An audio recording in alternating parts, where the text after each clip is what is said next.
Diretor interino Fundação Maheng, Sanso Xavier, husuba candidato presidente período Riondrua Ronu Resen Rua atau Riondrua Ronu Resen Hitu, atu foco programa bakampanha la os sukit malu ou de criar instabilidade. Diretor interino Fundação Maheng FM, Sanso Xavier informa idane ianeknar fatin bairro dos Grilhos, quinta-feira semana ne. Diretor interino nehateten durante Fundação Maheng observação identifica crime eleitoral barak maka acontece hanesan e município Bocau Same Novikeke tambah candidato sira basukit malu ia kampanye laran. Elektoral sira nebe sira hato nene barakliu itahare husi geração sira nebe ko ini tadi hanene barakliu conta história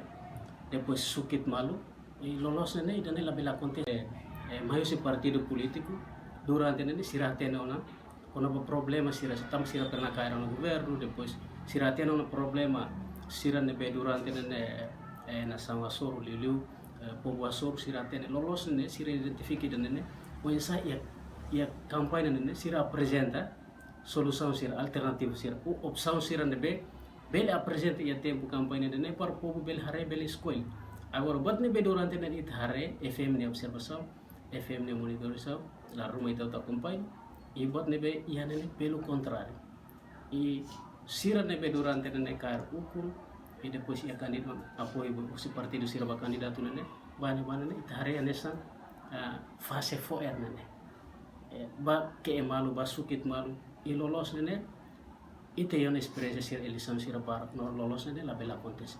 amanema Fundação Maheng noin atu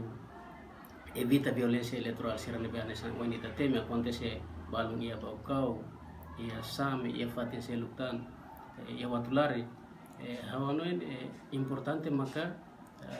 komisi sira nene tem que apresenta solução que alternativo ser nebe liga ao problema povo nia durante nene povo Açor. Diretor nemo satutan ia período campanha nebe lau hela usu candidato sira apresenta sira ne comício liga a opção político sira carik sa eleito presidente república no sira bele buka alternativo ba problema nebe povo Açor. Reportagem Dirce da Cruz, Televisão Timor Post.